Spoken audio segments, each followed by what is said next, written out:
Tango zana bomo tango makasi zana nzoto yebisa fami tolingaka bango liboso bawa yebisa boyoyo bukumisaka ye ekisa lolango na yo kozela te bakufa o esimo ya kotanda mosolo kozela te bakoma na bokono olakisa lolango na yo oh, oh, oh. Yo, yo, yo, yo, yo. Yeah, yeah, yeah. Yo, yo, yo, yo, yo. Tango zana bomo lakisa ba Mbote ba ndeko balandi bipai oyo bozwami bozwi libaku ya kolanda émission au ndenge bomoni na générique wana e bandi la conscience émission na biso ekovanda topé moboko nango ekosimbama beaucoup plus na likam oyo etali conscience émission ekozala présenter pa inangai wazali les concepteurs Azali na habité surtout kobenga initiateur ya émission oyo elongo na une grande équipe oyo tobanda ko travailler na bango depuis kala tolala libanda na makanisi toujours pour na ko luka moyen ya osala quelque chose pour na ces grands et beaux pays la République démocratique du Congo. Moi je réponds au nom de Dakin Boka Souka le petit-fils ya père Boka o asala hymne national en Boka o soki beta partout bipai oyo betaka bato batelemaka pe bato saka moto oya koma yango makila na yango pesa kati na nzoto oyo mais dès son vivant il nous disait et toujours ceux qui tozi occasion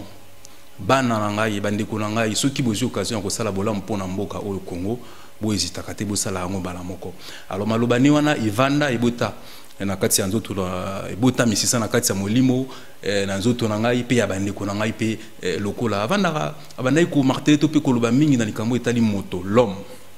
l'homme oyo epai na yende to pe na nzela na yende développement ya mboka il fallait esalema to pe l'homme oyo aza na centre ya développement ya mboka mais l'homme to pe moto aza na développement yamboka lolenge nini topé akoy koloba ka koki pona ko développer topé ko accompagner développement yamboka na l'homme wana fazala na mentalité elongo bani mais ngai na bandiko langa to mituna kitolobi est-ce que congolais l'homme congolais na kolinga pe to mituna na bino ipayo bozo tala biso topé bozwi libaku ya kotala biso ndeko papa maman et pa yo za tala biso est-ce que congolais vraiment a na mentalité elongo bani pour que à accompagner mboka na na développement topé à participer na développement ya mboka na moi je dirais tout de suite non.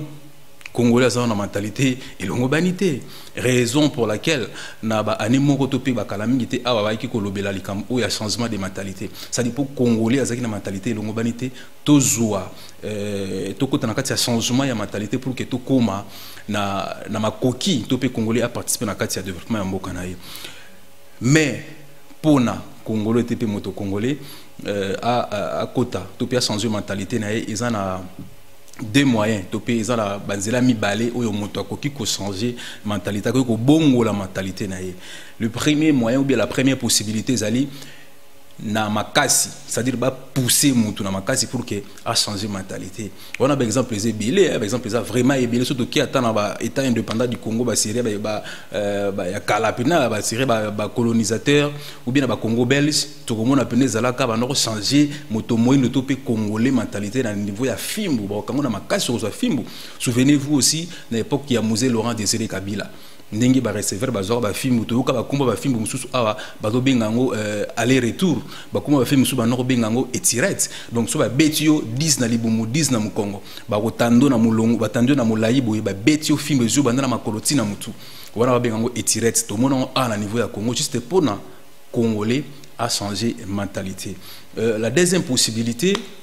tout peut le deuxième moyen zali par la prise de conscience et si ka obso to linga beaucoup plus to vanda on peut aller moboko il y a émission na biso au lieu ba changer biso na makasi parce que on a droit de l'homme côté les melango na mikili ya poto ba comprena ba changer na makasi na filmouté mais en quelque sorte ezaka na makasi meza makasi mongo masqué ba kinda na on sens ya contravention on a et ko lobaki osali mabe ba mamikio oyo babengi amende wana celle de sorte que yo ofuta to pe ba contraindre yo pour que ozonga na raison en fait que mabe osala ki o répéter yango lisusu te mais biso tolobi to ki na ngo bongo te congolais akoki pe kozwa akoki pe ko changer mentalité na ye juste ceux qui azui conscience congolais a conscience a telema na kati ya conscience na comprendre que logo o na osala o ezali mabe et logo o na osala o ezali malamu aiba mabe na malamu aza na bolingo ya mboka surtout ça parce que mokonza mboka pa uti kolobango awa congolais a perda bolingo ya mboka na amour du prochain pe congolais za na ngo susuté ezala susuté donc conscience photo zwango mingi to mona banda accès belé ya bato pena ta mususu bazana la conscience wana te mutakolia pene tabena ya milima ina ya azui mulanga ba ki on balabala c'est-à-dire senti moto azoko vivre ndira ndinga mutu na sema kolikolo c'est-à-dire makamuna to salon na ninga sima ce n'est pas normal conscience exactement la ninga na biso ba congolais mais émission oyo tozoko solo là tokosoana bino surtout bato oyo bazana bolingo pena ya Congo bato bazana conscience to koma moi ebele pour que to participer na kati ya développement ya mboka na biso likambo ya conscience mutu oyo azui conscience to pe mutu oyo avaye na conscience bilembo emonanaka to pe biloko oyo esalaka ke mutu a garder to pa komia na kati ya conscience wana ezalaka ebele entre autres tokoki kolobela amour du prochain et amour du pays. Donc bolingo ya mboka na bolingo ya moto oyo aza pene na moto oyo zomona pembeni na yo soki bolingo ezongi amour du prochain evandi to sika na pa na biso ba congolais conscience ekozala accentuer na ndenge ya pete et puis congolais ako changer mentalité na ndenge ya pete et puis congolais ana akozala na centre de développement ya mboka na pe na ndenge ya pete est-ce que lelo amour du prochain ezali ta ce qui est zalaki ne ba konzo ba sara ba détournement ba yibaka na banga ba yibati ce qui est zalaki ne ba makamo to monaka ya passion to monaka ba caniveau to nda ba mai ba érosion ba bloquer belé le petit peuple entre bango bolingo ezalité ba dirigeant na ba diriger bolingo ezalité c'est-à-dire amour du prochain faut esika na mboka na biso mais esika au plan to vanda mingi na émission ezali amour du prochain ezalera toujours na ba modèle ezalera toujours na ba exemple ce qui toke na ba domaine to ba na ba domaine nyonso nzambi ata na ba pays surtout dans une période donnée ezalera na ba exemple te pe na ba exemple à suivre na ba modèle toke net par exemple na likamba foot kalami to le Maradona oti ko kotika biso awa na ba époque moko azalaka pinda un modèle un exemple à suivre na makambo Italie Bali totali ba histoire ba Gandhi ba Nelson Mandela sur le plan politique. Mais dans les cambo Italie amour du prochain par exemple là ba modèle pe bazali ba Abbé Pierre en France to mona ba princesse Diana baza ebelé dans niveau ya mboka na biso pe par exemple ezali par rapport ya les cambo Italie amour du prochain mais biso lo wa bana to vani to réfléchir to lobi lo wa bana na kati ya mboka to za na papa to za na maman le président de la République c'est le père de la nation c'est notre papa ceux qui y a le père de la nation moi c'est na bon loko la bana na kati ya mboka tolobi ke toza na maman et puis bana bazota la makam oyo maman avosala maman na biso est-ce que vraiment toyi ko zoa makam oyo malam maman avosala te to pe bandakisa ya maman ba action to pe ba acte o maman zo poser ya malam toyi ko zoa ngo lokola exemple était to banda pe ko tamusa ba vie na biso pa tozali lo lenge ya bongo surtout les cambo Italie amour du prochain. Là je fais allusion à notre maman Denise Nyakiro Tshisekedi ya maman Abiso maman ya ba opposant ada maman ya Joseph Kabila ada maman ya Moïse Katumbi Jean-Pierre Bemba maman ya Martin Fayulu ada maman ya ngai maman ya Adolphe Muzitu ada maman ya l'épouse il y a le président l'ancien président de notre pays maman Olive Lembe asa maman naï maman ba congolais nyonso aponi resté azopona sans discrimination ya race il y a parti politique que soit parce qu'il y a amour du prochain et ça oyo j'ose croire et je pense que était à marana église nyonso et pour une religion té était à marapena pas parti politique nyonso et pour ni couleur politique té donc lokola na Congo a blogue belé et kabola biso pendant longtemps tous avons na division ba séparation division ba querelle et consort mais eloko oyo ko sangisa biso lokola amour du prochain ezali mais pourquoi pas to ya to vanda tout autour il y a amour du prochain eloko oyo sangisa to mettre de côté nyonso oyo kabola biso pendant longtemps mais to simba oyo sangisi biso amour du prochain loga valeur à motuya mais il y a modèle moka zali wana un exemple à suivre ezali toya tozwa exemple à suivre wana ya motuya to bandota musavi na biso lokwa bongo Maman Denise Nyakero oazote ya biso nanzela ya ba action de salango bien évidemment par les biais ou le tremplin il y a ON il y a fondation Denise Nyakero Tshisekedi mais je l'ai toujours dit to sola ngo pe na ba réunion na bandiko nanga ba konzi nanga tuta na bango awa na musala to sala pona mboka Congo to biso no so ba jeune mais to mikabi lokola mbeka pona intérêt ya mboka oyo Congo voilà tolobela ngo mingi tolobi nakati ya masolo na biso na chaque geste ezaka na message oyo landaka geste wana ya par exemple ngasoki na tie boye na lobité mais bandeko pa yo boza bozo comprendre de quoi il s'agit so na tie boye so na to benga mutu moni so na tie boye ngo bakeno na bengani mutu siko na ba action o mutu akosala eza pe na ba message na sima ya ba action wana. Mais à travers cette émission, tu as l'homme au hasard centre de développement, l'homme au hasard la première mentalité, on ne sait pas bon sa mentalité, l'homme où a eu conscience, l'homme où il faut vivre dans l'amour du prochain. Mais par exemple, où tu as les alibes actions, il y a notre première dame, il y a notre maman, il y a une maman à Bissou. Il y a une bana au Bissou Tozali, donc tu as exemple, maman Denise Nyakero Tshisekedi, tu as action et mais dans chaque action le quoi on a besoin d'un message de remarteler beaucoup plus na ba message au na chaque na sima ya ba action au maman a posaka ndé sika auto zo ba thème dans les émissions auto ba no reçoit na bino maman salaki boye salaki action boye mais to moni message na sima ezali boye maman tei biso boye tozwa modèle na biso exemple à suivre yi wana ya malamu tozwa ya mabe toti yango ni voilà neti mokolalo par exemple action oyo tokotsa topé tokolobela action ya yambo o tokolobe ezali tomoni maman Denise aki visite na hôpital de Panzi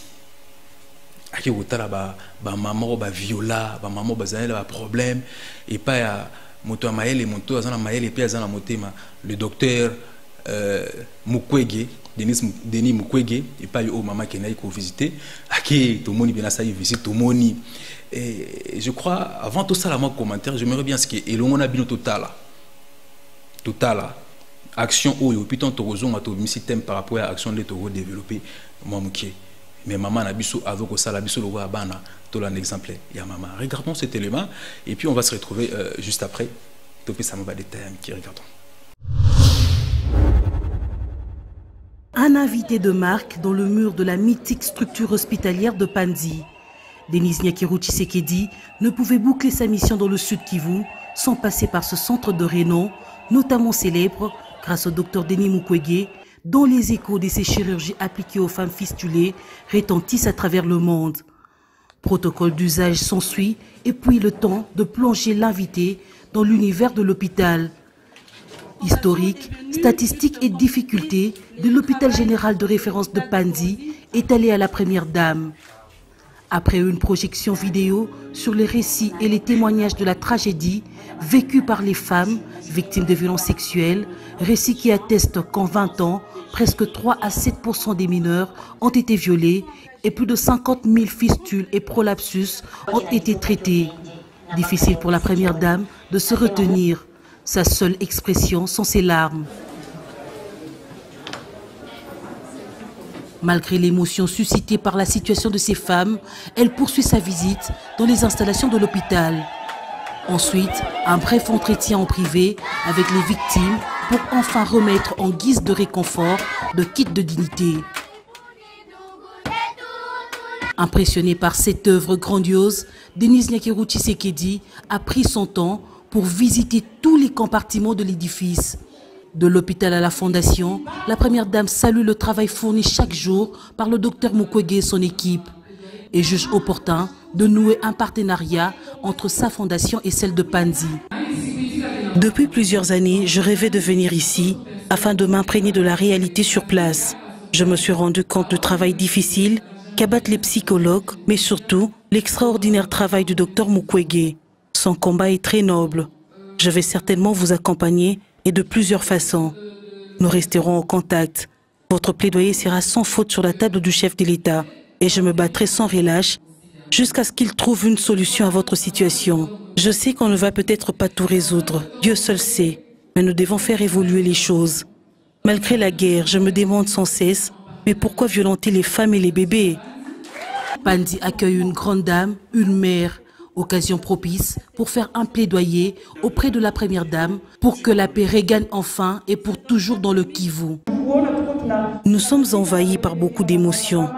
Une joie immense nous comble. Cela fait 2 décennies que nous avons le sentiment d'être abandonnés. Autant le professeur Mukwege glane des prix et des mérites hors du pays, autant il est apprécié, autant notre souffrance perdure malgré la noblesse de notre combat. Maman, nous sommes disposés à vous accompagner, à vous apporter notre expertise. N'hésitez pas de nous contacter. Et si le besoin se fait sentir, nous viendrons à Kinshasa. Notre objectif avec le docteur Mukwege est de mettre fin à toutes ces atrocités. La première dame a pu jauger l'impact des affres de la guerre et de la tragédie vécue par ces femmes. Grâce à la Fondation Pandi, une prise en charge psychologique, l'autonomisation et la réintégration est assurée par le moyen des formations en maroquinerie, en coupe-couture et en arts martiaux, une façon de les rendre plus fortes. À Kieshero, les victimes des violences sexuelles sont une priorité. Un one-stop center y est même installé où tous les services liés à la prise en charge des victimes de violences sexuelles basées sur les genres sont assurés. C'est un programme de prise en charge multisectorielle des femmes victimes de violences sexuelles basé sur les genres. Alors, c'est la prise en charge qui est basée sur 4 volets. Nous avons la prise en charge médicale, la prise en charge psychosociale, la réinsertion sociale, ainsi que la prise en charge juridique. Donc, dans les 4 volets, on prend en charge la femme victime de violences sexuelles. Motivation pour Denise Nyakiru-Tshisekedi de visiter l'hôpital général de Kieshero, qui prend en charge des femmes victimes de violences sexuelles et souffrant des fistules. Sur place, la première dame s'est entretenue avec le comité de gestion et quelques femmes victimes de violences sexuelles et leur a exprimé son soutien.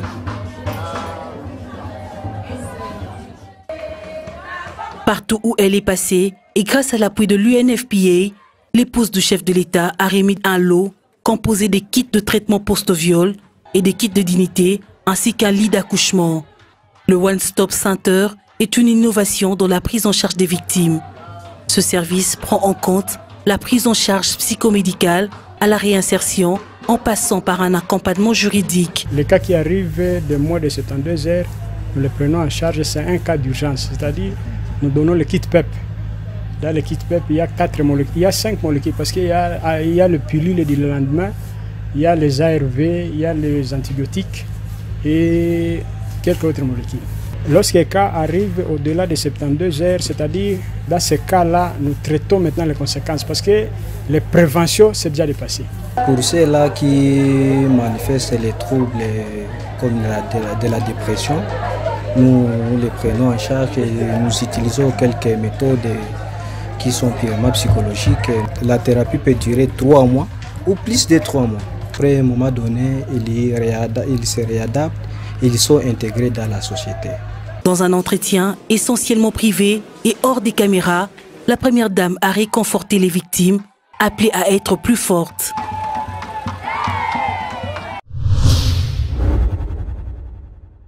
Voilà. Des retours sur ce plateau, tout l'a dit Malam, Nabino et les Mawana. Bisso, to bimisi thème. Nanzela, il y a action auto, tukota là. Thème n'absolu ali la force ou l'importance, il y a affection. Affection. Affection, c'est-à-dire, tout le monde, maman, ningi ba perdre kilo comme tout ya ba valeur ba perdre dignité na bango bana pe lokola bana mikie mikolo ko violer moi na moi c'est-à-dire ko botolaye nyonso o yazana ya valeur nyonso zana ya motu ya ko torsionner c'est-à-dire na yebiteza loko bomi ma to tambola dali ya okufa et batona bazalaka okopesa mbongo oui mais iko compenser te to pe ko sili sa pété douleur o yazana ngwana pasi o yazana ngwana ils ont besoin il y a affection. Et notre maman à comprendre en gros. À comprendre en gros, dans le message, il y a action oyo. Ça qui on est allé comme la bango. Au-delà, il y a bien. Au-delà, il y a soutien matériel, financier, comme ça. a une affection. Raison pour laquelle au terme elle a plairé, elle a amitié na place na bango. Amitié na place à ba maman wana. Ma misu et bimi à leli. Donc c'est-à-dire abilo on a partagé na bango ezali kozana bango ba comprendre que ata ba perdre qui elo kona ta ma be la ki bango wana. Ba ko kipe ko continuer ko vivre fina bango na esengo ba ko retrouver la joie de vivre et le plaisir de continuer kozana ba to pe lokola. Battre le coup à la première dame, notre maman, maman Denise, qui c'est qui dit Niakero. Donc émission Nabiso, le contenu, mais tu expliquer émission à Yambo, tu souhaitais qu'il y ait à la boue, tu expliquer bien n'engé banda kozala. Mais tu marteler beaucoup plus pour le développement Yambo, comme tu nyonso, il faut aller à la pierre naïe, à participer à ce développement Yambo, pour Ezara li kambu ya chef de l'État yemorote, Ezara li kambu ya gouvernement te, Ezara li kambu ya ba institution te, mais Ezara li kambu ya chaque Congolaise et Congolais. Toya na soutien na biso, toya kotsama boko pona yango. Moko na coin pa oyo zali. Bongisa quartier na bongisa ndako na yo ko boka ba salité te na ka niveau. Ya rotonde commission ndeni ba érosion et consort. Bongisa moko na moko avant na pena lo bandeni na osala pona bonga. Mais amour du prochain aussi, bola que c'est pas ba ndeko pa yo bazali. Biso a donner des leçons azate. Isa to benga cadre oyo et ko permettre na biso na bino to bana ko réfléchir. Mais un exemple à suivre ezali to la nanzela ya maman, notre maman Denise Niakero Tshisekedi Tolanda nzela naye. Ba image eza ebele prochainement tokota na ba image ebele ba thème comme sous thème moko mais to ba image ebele to continuer na mozino to développer et thème nous allons commencer aussi à descendre sur le terrain parce que biso to mikabi na biso mekapo na Congo oyo to lobi ke biso contribution na biso pour le développement mboka yango to ba jeune. Mais Tomi Kabim et on va le faire. On va le faire. To banango pe de l'autre, to vanagi nango, to banai to na ba étude na biso bureau d'études et consortium aujourd'hui to bandi boye et ya poto suka na nzelati. To ki nango tisuka to kita tina ba terrain, to ki est partout juste pendant que le likambo etali développement ya mboka, mais lokola l'homme nde mutu dans le centre de développement ya mboka mutu na phase ndenge ni, faut changer mentalité. Amour du prochain to betelango c'était pour exemple les ali. Exemple apesi par exemple monene ya mutu ya mingi basala pe na mboka oyo, mais différence les ali. Mingi ba ndami ko s'attaquer na ba conséquences. Mais maman Denise, notre maman Denise, tu sais qu'il y a Niakero, il y a attaquer beaucoup plus ba cause. Il y a 20 000 na cause, avo pindola na ba cause pour que ba conséquences et se répéter. Je crois vous comprendre de quoi il s'agit. Vous continuez à vous comprendre auto lobby. Voilà, nous allons nous retrouver très prochainement pour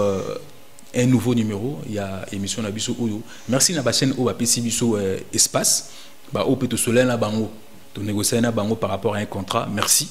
Na disponibilité na bango et puis nzambe azala na biso Congo asunga bino payo bozali tout ça bolingo liboso ya nyonso pour to mekana minduki esimbate to mekana bitumba esimbate na ba dispute ya couleur politique to pays ya religion esimbate mais cette fois-ci to kanga mali tout autour ya bolingo amour du prochain puis bolingo ya mboka et si ko to mona nyonso oyi mansakite et côté de ma pe gotambo na mboka oyo nzambe azala bino to kutali bongo très prochainement pour un nouveau numéro et puis un nouveau thème par rapport à notre émission La Conscience. D'ici là, portez-vous bien. Au revoir. Merci. Tangozana bomo Tangu makasi zana nzoto Yebisa fami tolinga kabango Iboso bawa Yebisa boyoyo kumisakae Kisalo lango na yo kozela te bakuvao Simo ya kotanda mosolo kozela te bakoma na bokono La kisalo lango na yo Oh oh Yo yo yo yo yo Yeah yeah yeah Yo yo yo yo yo Tango za na bomo La kisaba